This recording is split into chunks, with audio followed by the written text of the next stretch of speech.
बिस्मिल्लाहिर्रहमानिर्रहीम, अस्सलाम वालेकुम। वीनस स्पोर्ट्स के साथ आपका मेज़बान शहजादा मोइन हाज़िर है। हम अपने प्रोग्राम में क्रिकेट, हॉकी, फुटबॉल और दीगर खेलों पर बात करते हैं और उसके साथ कोशिश करते हैं जो खेल ग्रास रूट लेवल पर खेले जाएं उसको अपने प्रोग्राम में डिस्कस करें।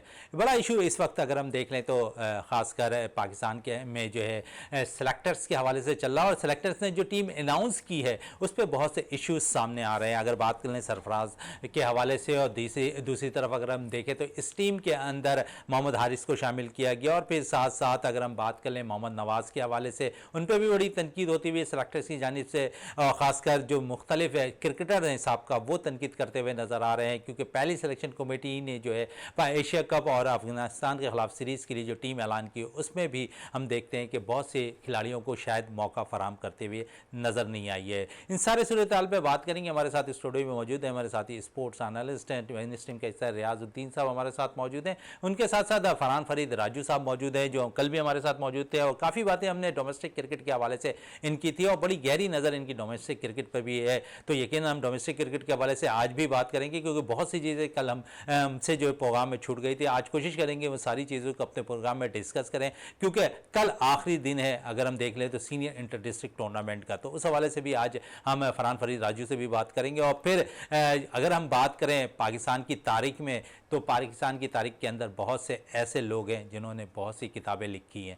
आज एक किताब के बारे में मुझे भी इल्म हुआ और वो हॉकी प्रीमियर के हवाले से है, तो प्राइम के हवाले से है, तो जो बाकायदा तौर पर रियाजुद्दीन साहब ने लिखी आज ही इंकशाफ हुआ है मेरे इस प्रोग्राम से कुछ देर कबल वो मुझसे इस चीज़ का जिक्र कर रहे थे। तो यकीनन ये हमारे लिए बड़ी अप्रिशिएट की बात है कि हमारे साथ एक सीनियर जर्नलिस्ट हमारे साथ जो मौजूद है। तो रियाजुद्दीन साहब से इस हवाले से भी बात करेंगे, बल्कि हम शुरू ही इसी चीज़ से करते हैं रियाजुद्दीन साहब से, फिर दीगर चीज़ों पर आएंगे। रियाजुद्दीन साहब, कितना अरसा आपको लगा इस चीज़ को, इस किताब को लॉन्च करने में?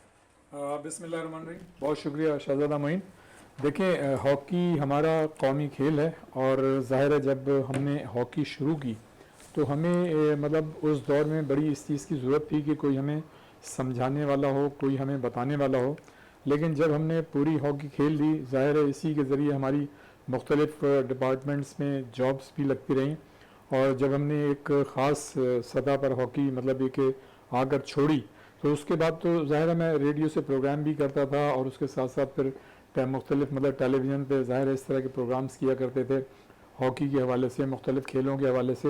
हालांकि बुनियादी तौर पर मैं क्रिकेट का प्लेयर रहा हूँ, लेकिन हॉकी जब हमने खेलनी शुरू की तो उसमें हमें रिस्पांस बड़ा अच्छा मिला। एक तो हमारी जॉब जो थी मैट्रिक के बाद फ़ौरन लग गई और फिर हमने मतलब फिर उसके बाद जब पहली जगह जहाँ लगी उसके बाद हमने फिर स्विच ओवर किया बैंक की टीम में और उसके साथ साथ ही हमने सहाफ़त शुरू की। रेडियो पे हम स्पोर्ट्स के मैं प्रोग्राम किया करता था और उस ज़माने में हमारे साथ मिर्ज़ा इकबाल बेग साहब हुआ करते थे जो इस वक्त सीजन मतलब स्पोर्ट्स एंकर हैं, क्रिकेट कमेंटेटर भी हैं वो।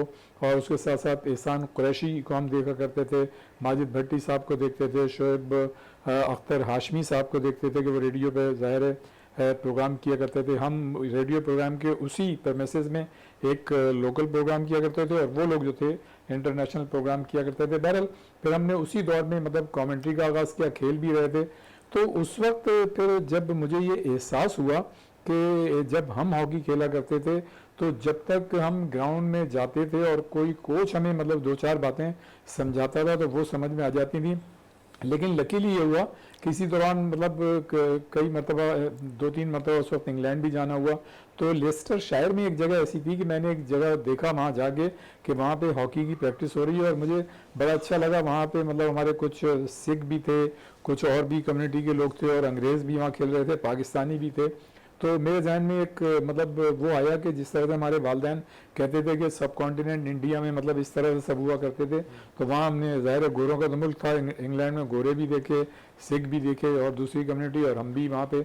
तो वहाँ पे मैंने देखा कि बाकायदा जब वो ग्राउंड में प्रैक्टिस होती थी तो उससे पहले वो प्लेयर्स को मतलब एक बोर्ड होता था, उसमें वो बताया करते थे कि इस तरह से मतलब गेंद रिसीव करनी है, इस तरह से देनी है, स्टॉपिंग यूँ करनी है, पास से अगर इतनी डिस्टेंस पे वो देना है, डॉज करना है। तो वहाँ से फिर मतलब मेरे जहन में एक चीज़ आई कि यार देखें मतलब हमारे जितने भी मतलब ये लड़के हैं जो ग्रास रूट लेवल पे खेल रहे हैं तो ये तो यकीनन इस चीज़ को जानना चाहते होंगे कि इनको जो है कोई चीज़ मिले। और हर खिलाड़ी तो मतलब उसको कोच तक रसाई भी नहीं होती और कोच ज़ाहिर है वहाँ अवेलेबल भी नहीं होता। तो उस चीज़ को जहन में लेके मेरे एक ख्याल आया जहन में कि यार क्यों ना हम मतलब किताब लिखें, इसलिए कि मैं स्पोर्ट्स के प्रोग्राम भी करता था और जो सबसे बड़ा मीडिया ग्रुप है उसके अखबार में मैं आर्टिकल भी लिखता था, खबरें भी मतलब छपती थी, तो मैं उससे वाबस्ता भी था, तो लिखने लिखाने का एक शौक़ था। और हॉकी की छोटी मोटी एक्सपर्टीज़ भी थी, इसलिए कि हमने हॉकी खेली भी और स्पोर्ट्स के प्रोग्राम भी किए, लिखा भी, फिर कमेंट्री भी शुरू की। और जितने भी ओलंपियंस इंटरनेशनल जो इस वक्त पाकिस्तान में मौजूद हैं, अल्हम्दुलिल्लाह सबके साथ कमोबेश किसी न किसी सतह पर खेलने का एजाज़ हासिल है। तो उसने मतलब मुझे एक मोटिवेट किया कि मैं किताब लिखूं। तो बहरहाल ये कि फिर हमने वो किताब लिखनी शुरू की और उस किताब में शहजादा मतलब न सिर्फ टेक्निकल चीज़ों को डिस्कस किया गया है, उसमें जो है स्केचेस के ज़रिए जो है वो हमने बताया कि कोचिंग जो है किस तरह से होती है, किस तरह से आपने गेंद को रिसीव करना है, किस तरह से स्टॉप करना है, किस तरह से गेंद को आगे बढ़ाना है, किस तरह से आपने कंबाइंड होकर खेलना है, आपकी पोजीशन क्या होगी। तो वो एक कोशिश है। ज़ाहिर है आदमी जब दुनिया में बहुत सारी चीज़ों को पढ़ता है, सीखता है, तो उससे चीज़ें अखज़ करता है, फिर उसको अपनी मतलब तरह से उसको जो है पेश करता है। तो उसको फिर ज़ाहिर है मैंने उस किताब में पेश किया और उसके साथ साथ जो हमारे फॉर्मर कैप्टन थे उनका भी मैंने उसमें जिक्र किया है। उसके साथ साथ जो मतलब एक हॉकी की हिस्ट्री है उसका उसमें है। फिर इसी तरह से हॉकी की जो मतलब टेक्निकल चीज़ें वो डिस्कस की हैं, हॉकी की जो रिकॉर्ड है उसको डिस्कस किया। और इसकी लॉन्चिंग सेरेमनी ज़ाहिर है मैं चूँकि कराची यूनिवर्सिटी में मैंने तालीम हासिल की थी, मैं वहाँ से मैंने इकनॉमिक्स किया, उसके बाद मैंने इंटरनेशनल रिलेशन में भी MA किया IR में, उसके बाद फिर मैंने LLB भी किया। तो मेरी किताब की जो तकरीब रुनमाई थी वो कराची यूनिवर्सिटी में हुई थी और उसके बाद जो तकरीब पजीराई हुई थी वो आर्ट्स काउंसिल में हुई थी। तो मतलब ये बड़ा अल्लाह ताला का शुक्र है कि इस किताब को मतलब मैं ये समझता हूँ कि पाकिस्तान की जूनियर टीम के जो इस वक्त खिलाड़ी हैं, चूँकि यहाँ पे कराची में शहजादा नेशनल हॉकी चैम्पियनशिप हुई थी जूनियर की, तो उसमें 12 या 14 टीमें मतलब पूरे पाकिस्तान से आई थी। तो उस वक्त वो किताब जो है मैंने हर टीम के हर लड़के को दी थी फ्री ऑफ कॉस्ट। तो यकीनन जो इस वक्त पाकिस्तान की टीम में खिलाड़ी हैं उनके पास भी किताब होगी। और देखें वैसे तो फी ज़माना जो खिलाड़ियों को मतलब तालीम कोचिंग मिलती रहती है, वो सीखते रहते हैं, लेकिन घर पे अगर एक किताब आपके एक पास हो और किसी चीज़ की आपको ज़रूरत हो, आप फ़ौरन उसको खेल के देख सकते हैं, जो हमारे ज़माने में हमको अवेलेबल बिल्कुल। इस पे मजीद तो भी रियाजुद्दीन साहब आपकी हिस्ट्री के हवाले से मजीद भी बात करेंगे और खेलों के हवाले से भी मजीद बात करेंगे। फरहान फरीद राजू साहब हमारे साथ मौजूद हैं स्टूडियो में। फरहान साहब कल भी हम काफ़ी बातें domestic cricket senior inter district पे बात कर रहे थे और कल हमने देखा कि जोन 6 और जोन 5 का मैच चल रहा था। अब क्या सूरत-ए-हाल इस मैच के हवाले से और फिर जिस तरह चैंपियंस की बात हो रही थी, क्या पोजीशन अब तक देख रहे हैं? आज मैच का दूसरा दिन था और पहली इनिंग में बढ़तरी हासिल करने में कामयाब हो गई जोन 5 की टीम। 305 रन के जवाब में 309 रन बना लिए जोन 5 ने। तो पहली इनिंग की बढ़तरी 4 रन की है, लेकिन वो पहली इनिंग की बढ़तरी की बुनियाद पर आपको 3 पॉइंट तो मस्त मिल जाते हैं। अब अगर आप यहाँ से आप मैच भी जीत जाएंगे तो आपको 9 पॉइंट मिल जाएंगे, तो आप जो है वो 33 पॉइंट के साथ चैंपियन हो जाएंगे और जोन 6 जो है वो 32 पे रहेगी।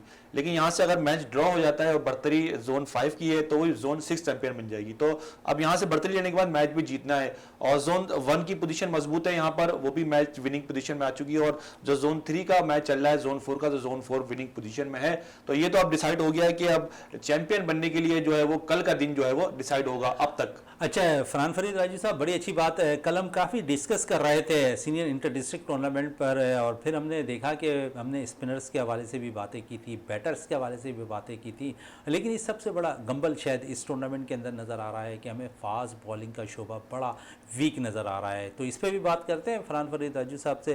फरहान साहब, जितने भी मैचेस हुए इसमें किसी फास्ट बॉलर ने सिवाय एक फास्ट बॉलर की किसी ने भी 50 विकेटें हासिल नहीं की। जी, ये बहुत ही तशवीशनाक बात है और ये अफसोसनाक बात भी है कि इतने शहर कराची में जहाँ 7 जोन है और तकरीबन 100 से ज़्यादा खिलाड़ी जो है वो तकरीबन ऐसे पॉलिश किए हुए खिलाड़ी जो ये आगे आने वाले कराची की टीम में सिलेक्ट होंगे, और यही खिलाड़ी किसी ना किसी डिपार्टमेंट में जाएंगे, फिर बाद में ये पाकिस्तान का हिस्सा बनेंगे।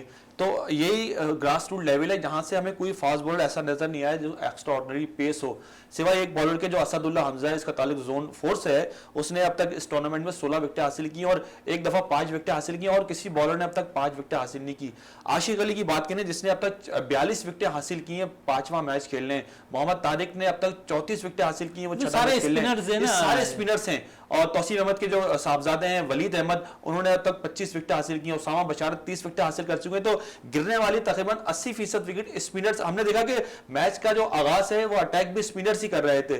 और पिचेस जो है वो तैयार हुई थी, हमने केसीसी की पिच देखी जो बैटिंग पैराडाइज थी, यूबीएल की पिच देखी बैटिंग पैराडाइज थी, इस तरह नेशनल स्टेडियम के अंदर जो पीसीबी एकेडमी का ग्राउंड है वहां भी बैटिंग पिचें बनी हुई थी। जब तक इनको ग्रीन पिचें नहीं मिलेंगी या फास्ट बॉलर की पिच मौसर ऐसी नहीं होगी जहां पर फास्ट बॉलर अपना कलाकार दिखा सके, अपनी पेस दिखा सके, एक स्विंग नजर आए वहां पर, तो फास्ट बॉलर के लिए जो है मौके यहाँ पर बहुत कम नजर आ रहे हैं। फास्ट बॉलिंग का शुभी की बात हो रही थी, हम माजी में देखते थे Waqar, Wasim in swing out swing किया करते थे, आकिब जावेद, लेकिन अब हमारे पास ऐसे बॉलर्स की कमी दिखाई देगी। शाहिनशाह आफरीदी जरूर आए, फिर हम देखते हैं कि डेड आवर्स के अंदर जमान खान एक उभरता हुआ सितारा हमारे सामने नजर आ रहा है, लेकिन जो क्वालिटी हुआ करती थी ना इन कट आउट कट, लेकिन उससे अब हम शायद दूर हो गए।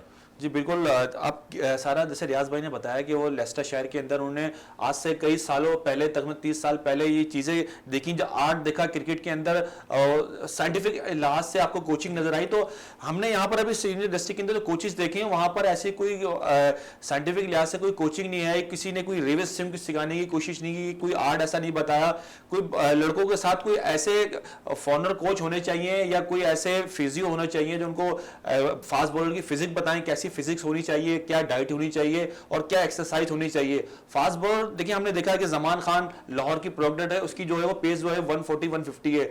हारिस रऊफ लाहौर पंजाब की प्रोडक्ट है, उसकी जो है स्पेस हमने देखा पंजाब के अंदर, बलूचिस्तान के अंदर, पेशावर के अंदर, सिंध से इंटीरियर सिंध से भी लड़के आ रहे हैं, लेकिन जहां शहरी इलाके हैं वहां से वो फास्ट बॉलर नजर नहीं आ रहे। तो कोई ना कोई तो ऐसी वजह होगी। हमने देखा लाहौर कलंदर एक प्रोफाइल सेंटर के अंदर, हाई प्रोफाइल सेंटर के अंदर जब ट्रेनिंग दे रहे हैं लड़कों को, वो चीजें बता रहे हैं, तो वो लड़का जो है वो अपना हुनर भी सीख रहा है, स्विंग भी सीख रहा है।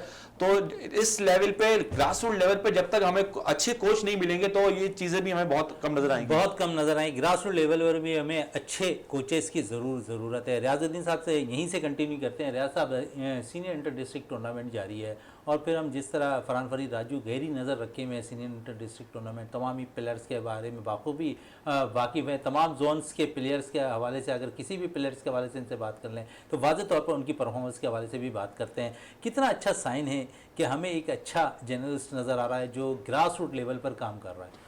हाँ, देखें शहजादा, मैंने काफ़ी अरसे बाद, मैं तकरीबन ज़ाहिर 30 सालों से कमोबेश में इस स्पोर्ट्स में हूँ, मैं खेलता भी रहा हूँ, पढ़ाई के साथ भी खेलते रहे, फिर हमारी जॉब लग गई, ज़ाहिर है जॉब ही हमारी खेलने की थी, खेलते रहे, फिर हमने रेडियो पे प्रोग्राम किए, टेलीविज़न पे किए, कमेंट्री कर रहे हैं इतने सालों से, मतलब पूरी तरह जर्नलिज्म में इन्वॉल्व हैं, दुनिया भर में जाना ना रहे। लेकिन मैंने एक बड़ी कमी देखी थी और मैं खुद भी बाज़-औक़ात मतलब ये चीज़ महसूस करता था कि ग्रास रूट लेवल पे, रीजनल सतह पे उसकी जो स्टैटिस्टिक है, उसके जो आउटस्टैंडिंग प्लेयर्स हैं, हमें उनका पता ही नहीं चला करता था कि कौन है क्या है। और मतलब ये कि हम कोशिश करते थे शायद हमें कोई ऐसी शख्सियत नज़र आ जाए, कोई ऐसा मतलब एनालिस्ट नज़र आ जाए जो हमें बताए। लेकिन ये कि लकीली मैं बिल्कुल ये नहीं कि ये इस प्रोग्राम में मौजूद हैं, बल्कि ये तो ज़ाहिर है हम लोग एक मोहल्ले में रहा करते थे एक ज़माने में, फिर ज़ाहिर है हम वहाँ से शिफ्ट हो गए। लेकिन मैं उस वक्त से इनकी एक्सपर्टीज़ को बिल्कुल मैं जानता था, देखता था कि ये एक ना एक दिन मतलब खेल के हवाले से और कम से कम क्रिकेट के हवाले से एक मकाम बनाएंगे। देखें, हर आदमी मेहनत करता है, कोशिश करता है, जब कंसंट्रेट करता है, फोकस करता है, तो वो कहीं ना कहीं अपना एक मकाम बनाता है, अपना स्पेस बनाता है, जगह बनाता है। मैं समझता हूँ कि फरहान राजू ने बहुत ही कम वक्त में, गो कि ये ज़ाहिर है हॉकी भी खेलते रहे, बड़ी अच्छी हॉकी भी खेलते हैं, इनको मैंने क्रिकेट खेलते हुए भी देखा है, तो ये एक्सपर्टीज़ जो है मतलब बहुत कम लोगों में ऐसा होता है कि वो इन तमाम चीज़ों में यकजा हों।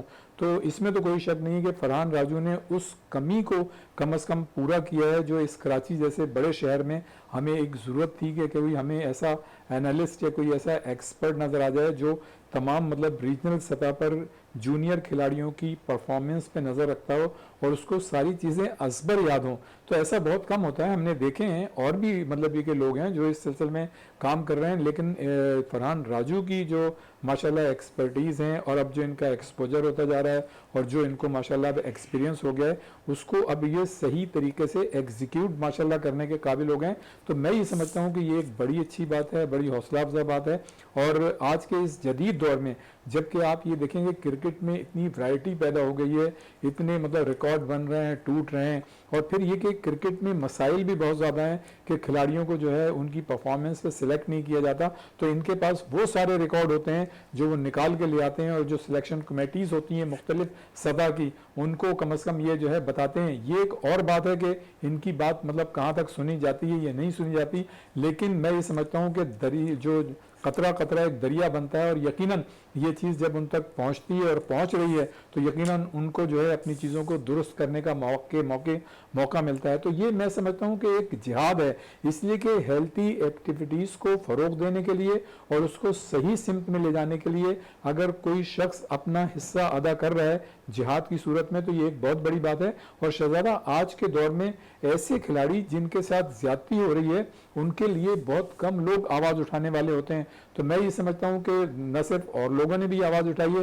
एक ज़माने में हम अमीर अकरम को देखा करते थे कि वो छोटी सी बात होती थी तो वो आ जाया करते थे प्रेस क्लब में। इसी तरह हमने फरहान राजू साहब को गुज़श्ता सालों में देखा, जब डिपार्टमेंट्स की टीमें क्रिकेट की ख़त्म कर दी गई तो हमने कई मरतबा देखा कि सबसे आगे आगे नजर आए। और भी लोग थे, लेकिन जिस तरह से मतलब ये आगे आए हैं और जिस तरह से इन्होंने मतलब ये कि मजलूमों के साथ, क्रिकेट के मजलूमों के साथ या खेल के मजलूमों के साथ सर, जिस खिलाड़ी के साथ नाइंसाफी हो रही है, बहुत अच्छी बात उनको अगर ये मंजर पर ला रहे हैं, उनके हवाले से बातें कर रहे हैं, तो एक अच्छा साइन है, क्योंकि ज़ातियाँ अगर किसी के साथ भी हो उसे जो है मंजर आम पर आना चाहिए। और इसकी आवाज़ फरहान फरीद राजू बनते जा रहे हैं मुख्तलिफ ग्राउंड्स के अंदर। उन खिलाड़ियों के साथ जिनके साथ ज़ाती हो रही है वो मंजर पर आम पर लाते हैं और उनके खिलाफ जो है बाकायदा तौर पर उनकी वीडियो नशर करते हैं, उनके कैरियर के हवाले से बात करते हैं। और यकीनन एक अच्छा साइन है। अगर वो लड़का परफॉर्म कर रहा होता है और नज़र सिलेक्टर की नज़र से दूर हो रहा होता था, इस पे वाज़ेह निशानदेही फरहान फरीद राजू करते हुए नजर आते हैं। फरहान से मजीद भी बात करेंगे। आपकी बात कर रहा हूँ, सॉरी, मतलब आपकी बात को थोड़ा सा आगे बढ़ाऊंगा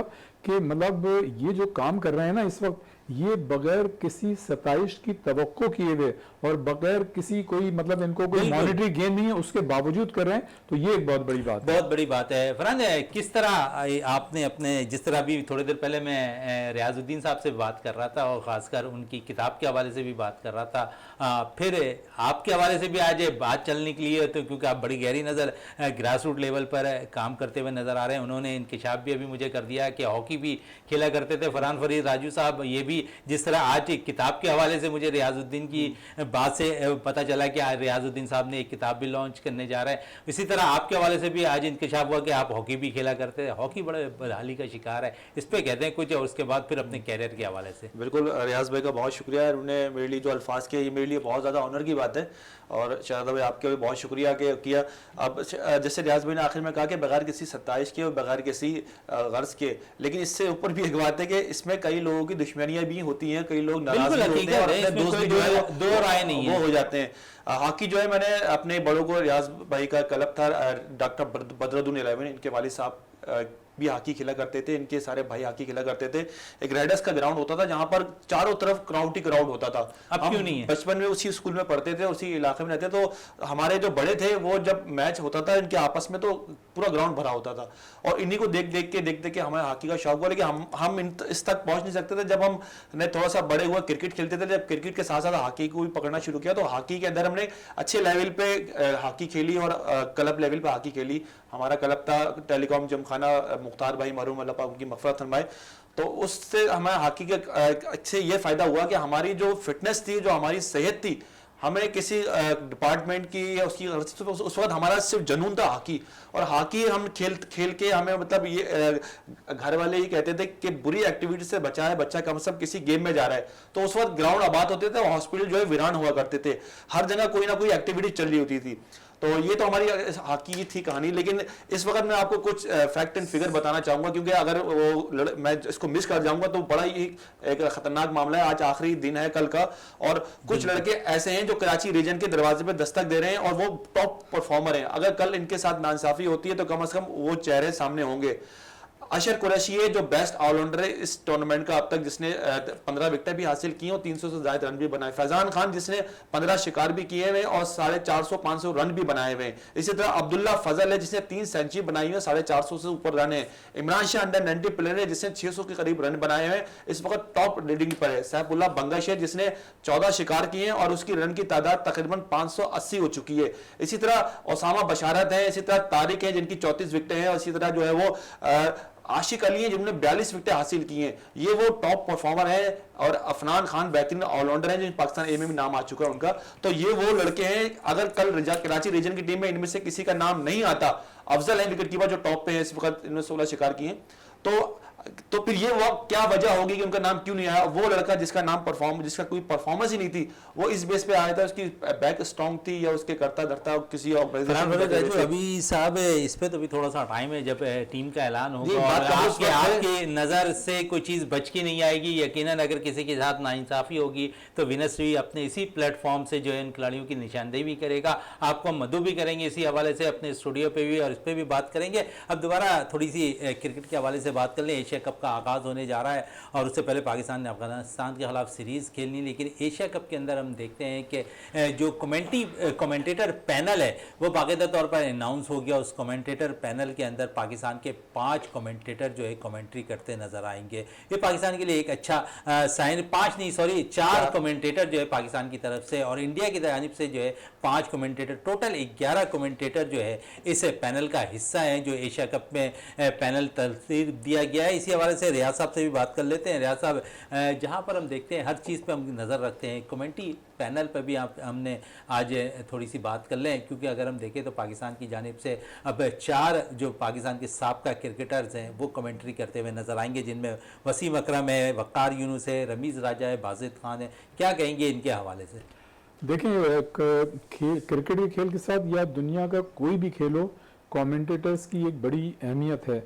और वो कमेंटेटर खुद आप एक कमेंटेटर हैं हॉकी के, तो यकीनन बात काटूंगा। रियाज भाई की मैं एक बात बताऊंगा, रियाज भाई उन कमेंटेटरों में से हैं जिनकी कमेंट्री के 1000 मैचेस मुकम्मल होने वाले हैं, कुछ मैचेस रह गए हैं, तो इनका Guinness book of world record में भी शायद इनका नाम आना चाहिए, मेरी अपनी ये और इनको एक कहीं ना कोई तकरीब में ये एजाज भी मिला है कि आपकी जब 1000 मैचेस हो जाएंगे तो आपको एक शाइया दिया जाएगा। तो ये पाकिस्तान के लिए बहुत बड़ी बात है, कराची हॉकी एसोसिएशन के लिए, कि उनके अहदेदारों में से कोई ऐसा बंदा है जो कमेंट्री के उसमें काफी मुकाम रखा हुआ है। जी हाँ, बहुत शुक्रिया फरहान राजू के, आपने मतलब मेरी अल्फाज कहे। देखिए, ये जो जिस मतलब किताब के भी मैं आपके सवाल का जवाब देता हूँ क्रिकेट के हवाले से, ये मेरी जो किताब थी इसका नाम है हॉकी प्राइमर, और ये कई साल पहले मतलब ये ज़ाहिर है मैंने इसको लिखा था, और ज़ाहिर है मतलब इसकी लॉन्चिंग सेरेमनी हुई थी कराची यूनिवर्सिटी में, और फिर इसकी तकरीब पजीराई जो थी वो आर्ट्स काउंसिल में हुई थी। और अब मेरी दूसरी इंग्लिश की किताब है दी जर्नी ऑफ इंटरनेशनल हॉकी, उसका नाम है, और वो इंशाल्लाह ताला, वैसे तो वो कई सालों से मतलब ये कि तकमील के मराइल में, ज़ाहिर है इंसान है, मतलब बहुत सारे उसको ऐसे काम होते हैं कि बहुत सी चीज़ें जो हैं किताब के हवाले से वो रह जाती हैं, लेकिन अब अल्हम्दुलिल्लाह वो तकरीबन फाइनल स्टेज में, और बहुत जल्द जो है वो कंप्लीट होगी, तो इंशाल्लाह वो भी मार्केट में आएगी। और अल्हम्दुलिल्लाह उसके साथ साथ मेरे जो हैं तकरीबन 2,000 के करीब आर्टिकल हैं, जो पाकिस्तान का जो सबसे बड़ा मीडिया ग्रुप है उसके मतलब अखबार में छपे हैं। इसी तरह से 100 से ज़्यादा वो मतलब सेलिब्रिटीज़ इंटरनेशनल स्पोर्ट्स से मुतालिक जिनके मैंने इंटरव्यूज़ किए हैं, बहुत सारे नाम हैं, मतलब ये कि सब बॉक्सर आमिर खान, जहांगीर खान, जानशेर खान, और मतलब और भी मतलब हैं, वो एक तवील फहरिस्त है। तो ये बस अल्लाह ताला करम है, थोड़ा सा कंसंट्रेट फोकस करने की कोशिश की है, थोड़ी सी मेहनत की है, और अपना चूँकि हम प्लेयर हैं तो अपना हिस्सा मतलब हमने अदा करने की कोशिश की है। छोटी सी कोशिशें हैं, लेकिन सिर्फ ये इसलिए की गई हैं कि हमारे जो आगे आने वाले जो नौजवान हैं वो इससे फ़ायदा उठा सकें। रह गई बात आपने जो क्रिकेट के हवाले से की है, कमेंट्री पैनल के हवाले से की है, देखें कमेंट्री जो है एक थोड़ी सी टेक्निकल चीज़ है, और वैसे तो देखें आज का ज़माना ऐसा है कि हर शख्स जो है किसी भी खेल पर मतलब उबूर भी रख सकता है, बगैर खेल खेले हुए उससे जान भी सकता है, समझ भी सकता है, और बहुत कम ऐसे लोग हैं जो यकीनन खेल अगर उन्होंने कोई खेल ना खेला तो उसकी कमेंट्री भी कर सकते हैं। लेकिन वही लोग ज़्यादा मतलब इसमें कामयाब होते हैं जिन्होंने खुद इस खेल से गुजरे हों और उन्होंने करीब से खेल मतलब ना सिर्फ खेला हो बल्कि देखा हो। पहले जो हमारा जो दौर था, मैं आपको ये बताता चलूँ, जो आपने तो अभी क्रिकेट की बात की है, जो एशियन कप हो रहा है, इंडिया और पाकिस्तान के कमेंटेटर्स हैं, ये जितने भी कमेंटेटर्स हैं इनका अपना एक एक्सपोजर है, इनका एक्सपीरियंस है, इनकी ज़ाहिर है मतलब एक्सपर्टीज़ है, जब भी ये इसमें शामिल हुए। और कमेंट्री एक ऐसा शोबा है कि एक अच्छा कमेंटेटर जो है उसकी कमेंट्री का सहर मतलब ऐसा होता है कि वो उसको ग्राउंड में ले जाता है। चले जाए कि आप अपने ड्राइंग रूम में बैठे होते हैं, लेकिन उसके जो अल्फाजों का चुनाव होता है वो उसे महसूस होता है कि वो ग्राउंड में मौजूद है। यही एक अच्छे कमेंटेटर की निशानी और है। 80% जो कमेंटेटर हैं वो तकरीबन इंटरनेशनल क्रिकेट, टेस्ट क्रिकेट खेले हुए ही हैं। बिल्कुल ऐसे ही है। और आप ये देखें कि जब हम मतलब कमेंट्री में आए तो उस वक्त जो था बाकायदा रेडियो पाकिस्तान पे एक पैनल बैठा करता था इस्लामाबाद में, और उसमें हमारे मतलब कैसेट जाते थे या हम जो लोकल सतह पे जो कमेंट्री करते थे वो उनके पास जाती थी, तो वो बोर्ड जो है वो फिर जाके उसको सर्टिफाई करता था और फिर कमेंट्री मतलब उसको मिला करती थी। आजकल का तो दौर ऐसा है कि इतने सारे चैनल हैं, इतना सारा सब कुछ है, किसी को भी बैठाया और उसने कमेंट्री शुरू कर दी। लेकिन उस वक्त जो है मतलब जैसे हम मिनिस्ट्री जो इंफॉर्मेशन थी या ब्रॉडकास्टिंग थी उससे मतलब रिकग्नाइज हम हुए थे। तो हमारा जो आखिरी जो मतलब हमारा, मैं हॉकी के हवाले से बात कर रहा हूँ या क्रिकेट के हवाले से, तो उसमें क्रिकेट में मिर्जा इकबाल बेग थे, हॉकी में मैं था और सरदार खान जो आजकल मतलब पाकिस्तान भी आते हैं, आजकल कनाडा वगैरह में हैं। तो हम तीन जो थे मतलब उसमें हम लोगों को मतलब बाकायदा मिनिस्ट्री ऑफ ब्रॉडकास्टिंग ने हमको रिकग्नाइज किया था कि हाँ भाई आप इनसे कमेंट्री कर रहे हैं, वरना उस वक्त हर कोई जाके मतलब कमेंट्री नहीं कर सकता था। तो जो पहली जो champions trophy world hockey tournament 92 में जो कराची में हुआ था, तो उसमें मैंने और सरदार खान ने डेब्यू किया था और उन्हीं दिनों गालिबन मिर्जा इकबाल बेग ने क्रिकेट में किया था। तो ये हम आखिरी कमेंटेटर थे जो रिकग्नाइज थे क्रिकेट और हॉकी। अब तो बहुत सारे कमेंटेटर्स आ गए हैं कहीं पे भी।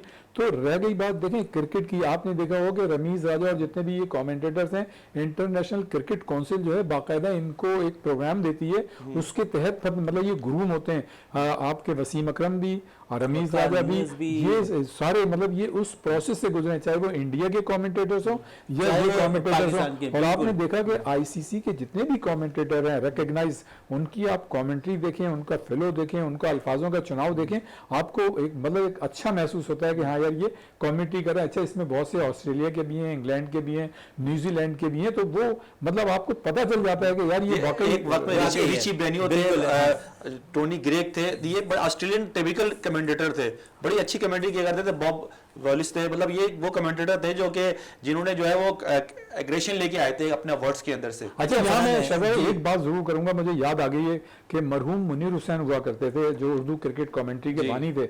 उन्होंने हमारी बड़ी हौसला अफजाई की। उन्होंने क्या किया कि जब मैं मिर्जा इकबाल बेग और सरदार खान कमेंटेटर बने तो सबसे पहली जो पजीराई की तकरीब थी वो मुनीर हुसैन साहब ने हमारे एजाज में की थी। फिर अगर हम उर्दू की बात कर ले थोड़ी सी, तो हसन जलील को बहुत से लोगों ने कॉपी किया है। बिल्कुल, अगर हम जो आजकल जो हमारे सईद हमारे बड़े अच्छे दोस्त हैं क्रिकेट की जो कमेंट्री करते हैं, शुरू में उनका एक्सेंट वही था, अब थोड़ा सा तब्दील हो गया उनका, लेकिन वो भी बड़े तारिक साहब हैं, वो भी उसी अंदाज में कर रहे हैं। तारिक जलील जो है, तारिक सईद की बात कर रहा हूं मैं, तारिक सईद जो है, हसन जलील की कॉपी करते हैं, बिल्कुल कॉपी करते हैं, उनकी आवाज भी मैच करती है। अच्छा, उस जमाने में हमें ऐसा लगता था कि हसन जलील बैठ गए और तारिक सईद जो है माशाल्लाह बड़ी अच्छी आजकल कमेंट्री कर रहे हैं और जाहिर है मुख्तलिफ बिल्कुल है। और भी मसले पे बात करते हैं थोड़ी सी, जहाँ पर आज सारी चीज़ों पे डिस्कशन हो रही है फरहान फरीद राजू साहब, तो एक बड़ा अहम शोबा है अंपायरिंग का। अगर हम देखें तो हमारे पास अच्छे अंपायर निकल कर सामने नहीं आ रहे। माजी में हम कोई इस पर शायद इक़दाम नहीं कर रहे थे। पाकिस्तान क्रिकेट बोर्ड ने बहुत से अभी अंपायरिंग के कोर्सेज भी कराए, उस पर भी हमने देखा कि लेवल 1 लेवल 2 के कोर्सेज ज़रूर है, लेकिन जब हमने बाकायदा तौर पर इस पर काम किया, इसको रीड किया, तो उस पर हमने बहुत सी चीज़ें खामियां भी पाकिस्तान क्रिकेट बोर्ड की जानिब से देखी। इस पर क्या कहेंगे कि जहाँ पर हम देखते हैं कि जो प्लेयर जो अंपायर जो है कोर्सेज करते हैं, उन्हें डोमेस्टिक पे वो चीज़ें फराहम नहीं की जाती, मुख्तलिफ मैचेस नहीं दिए जाते, इसका भी बड़ा फुकदान रहा है। फिर अच्छे अंपायर किस तरह निकल कर सामने आएंगे? असल में ये भी एक लॉबी सिस्टम है। आपको बताता हूँ कि 92 में खजर आयाद 92 के वर्ल्ड कप में पाकिस्तान की तरफ से नॉमिनेट हुए थे, फिर जावेद अख्तर हुए थे, फिर शकूर राना का एक केस था 87 के वर्ल्ड कप के बाद एक कहानी शुरू हुई थी। अच्छा, अब आ जाए कराची में एम्पायरों का एक काफ़ी जमे गफूर था और कराची के अंदर रियासुद्दीन जो थे एक कराची के मतलब किंग मेकर थे एम्पायरिंग के लिहाज से। तो रियासुद्दीन पीएसएल शुरू हुआ तो मरहूम 3 साल तक जिंदा रहे थे, तो उनको भी पीएसएल में एक मैच भी नहीं मिला था। आज कराची 8 साल हो गए, पीएसएल डोमेस्टिक का सबसे बड़ा इवेंट बन चुका है। कराची का एक एम्पायर पीएसएल के अंदर एम्पायरिंग नहीं कर सकता। इतना बड़ा कराची का एक एम्पायर भी जो है पीएसएल के अंदर एम्पायरिंग नहीं कर सकता। ऐसा नहीं है कि कोई अहल ना हो। अब आ जाए लाहौर के अंदर एम्पायरिंग हो रही है, अलीम डार जो है वो हेड है, अलीम डार हो गए, एहसन रजा हो गए, ये वो एम्पायर हैं कि ये टेस्ट पैनल में भी एम्पायरिंग कर रहे थे और डोमेस्टिक में भी एम्पायर करते थे, कोई पीएसएल के मैच भी नहीं छोड़ते थे। तो गुरुंग एम्पायर जब होते हैं जब नीचे से आप उनको मौका दे। टी20 के अंदर शमीम अंसारी आज भी जो है वो शमीम अंसारी बहुत अच्छे एम्पायर जी आज भी एम्पायरिंग कर रहे हैं शमीम अंसारी, और वो स्टील मिल से भी काफी अरसे तक जो है वो खेलते भी रहे और एम्पायरिंग भी करते रहे। आज भी वो बिल्कुल नहस थे। अजीजुर रहमान एक एम्पायर थे जो डोमेस्टिक में बड़ा अच्छा था, उनको वक्त से पहले रिटायर कर दिया गया, उनको भी आगे प्रमोशन नहीं दी गई। इसी तरह जावेद इकबाल एम्पायर हैं कि बहुत सीनियर एम्पायर हैं, उनको पीएसएल के दुबई भेजा गया लेकिन वहां पर एम्पायरिंग नहीं कराई गई। कराची के अंदर एम्पायर बहुत है लेकिन इस वक्त एम्पायरों को जो मौके नहीं मिल रहे। अभी देखें टेस्ट अलीम डार रिटायर हुए तो टेस्ट के जो स्टेटस था वो दूसरे एम्पायर भी लाहौर उन्हीं के पैनल के आ गए। अब उन्होंने डोमेस्टिक क्रिकेट में अलीम डार को वो बना दिया, हेड बना दिया। अब एम्पायर ग्रोथ किस तरह होगा जब आप डोमेस्टिक मैचों में उसको बड़े मैच नहीं देंगे या हर शहर का कोई हिस्सा नहीं बनाएंगे तो एम्पायर कहां से निकलेगा। कराची के अंदर ऐसा नहीं है कि एम्पायरों का कोई मतलब टैलेंट नहीं है या एम्पायर कर नहीं सकते। वही लड़के होते हैं जो टेस्ट मैच खेल रहे होते हैं या फर्स्ट क्लास मैच खेल रहे होते हैं या डोमेस्टिक मैच खेल रहे होते हैं, उसके बाद वो कोर्स करते हैं रेफरी का या एम्पायरिंग का कोर्स करते हैं, फिर वो आते हैं, वो इनको एक्सपीरियंस होता है। लेकिन उनको जो पता होता है कि हमें एम्पायरिंग डोमेस्टिक तक मिलनी है, इंटरनेशनल पे या पीएसएल के बड़े इवेंट में हमें एम्पायरिंग नहीं मिली तो फिर उनका जो परफॉर्मेंस बहुत से इंकशाफात भी हुए, उस पर भी हमने देखा कि डोमेस्टिक के भी मैचेस कायदे आज़म के भी उन्हें नहीं मिल रहे होते हैं, जो बाकायदा तौर पर कोर्सेज लेवल 1 कर रहे होते हैं उन्हें भी मौके फराम नहीं किए जाते हैं। उन्हें लोकल सतह पे जो क्लब के मैचेस होते हैं, अगर वो कोई अंपायर अगर नाज़ाबाद में रहता है तो उसे बाकायदा तौर पर लांडी के मैचेस दे दिए जाते हैं क्लब्स की, वहाँ जाके करे। इस महंगाई के दौर पे जहाँ पर अगर वो अपनी बाइक से भी जा रहा होता और आ रहा होता 500 रुपए की कम से कम पेट्रोल लग जाएंगे, तो अब 500 रुपए तो हमें मिल रहे पाकिस्तान क्रिकेट बोर्ड की जानिब से उन एम्पायरों को। जी मैंने आपको बताया पीएसएल के एक मैचों में लाखों 5-5 लाख रुपए एम्पायरों को मिलते हैं।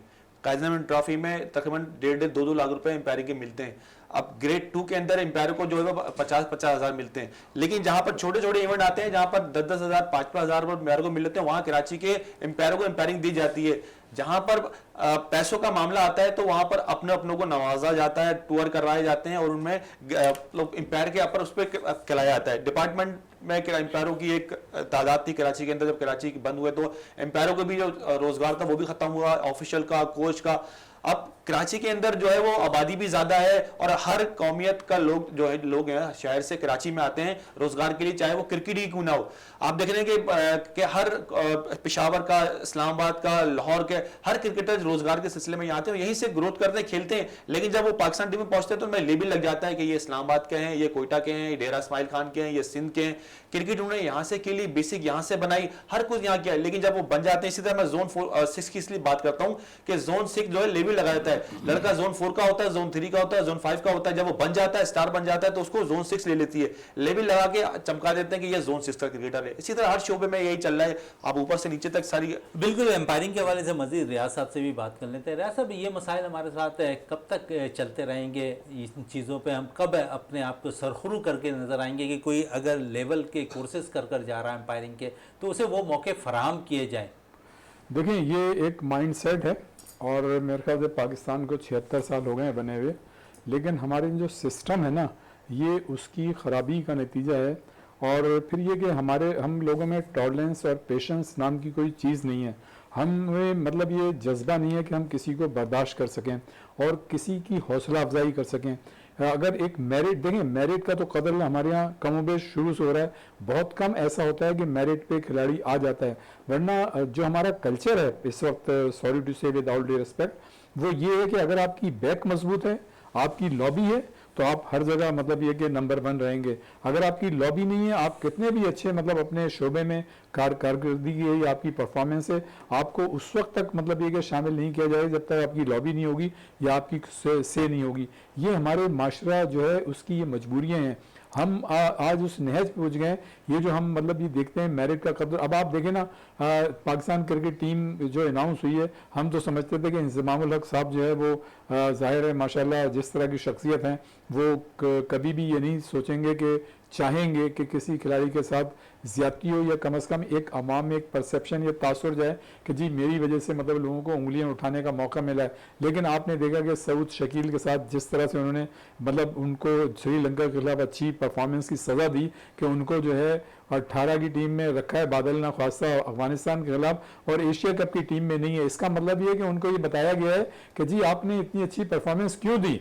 हालांकि जो इतनी अच्छी परफॉर्मेंस दे देता है उसको तो ऑलरेडी उसके एतमाद को जिला बख्शने के लिए और दूसरे यंगस्टर्स को एतमाद पैदा करने के लिए ऐसे खिलाड़ी को टीम में रखना चाहिए था, आपने उसको बाहर कर दिया। इसी तरह सरफराज नो डाउट के देखें हारिस एक अच्छा लड़का है जो बैटर और वो भी है विकेट कीपर भी है, उसका मुस्तकबिल ताबनाक है और इंशाल्लाह वो आगे बड़ी अच्छी परफॉर्मेंस देगा। लेकिन जब कोई दुनिया के बड़े मुकाबले होते हैं, एशिया कप में आप जा रहे हैं, आपके सामने इंडिया की टीम है, अफगानिस्तान की टीम है जो डार्क हॉर्स है, किसी भी पता नहीं है बड़ी बड़ी टीमों को वो, फिर श्रीलंका की टीम भी बुरी नहीं है, बांग्लादेश भी बुरी नहीं है, इंडिया की तो खैर है ही अच्छी, हमारी भी टीम अच्छी है। लेकिन जब आप इस तरह से लड़कों के साथ ज्यादती करेंगे तो लड़के जो है डीमोरलाइज हो जाते हैं। सरफराज एक ऐसा लड़का था, इतना तजुर्बेकार लड़का है, जिस तरह से वो स्पिनर्स को अच्छे अंदाज से खेलता है, आपको तो वर्ल्ड कप के लिए अभी से उसको एशिया कप की टीम में लेना चाहिए था ताकि उसका जवाब बना रहे हैं ना, मेंटोर तो बना रहे हैं। मेंटोर तो इसलिए बना रहे हैं कि अब जब उन्होंने देखा कि यार ये क्रिटिसिज्म आ रहा है,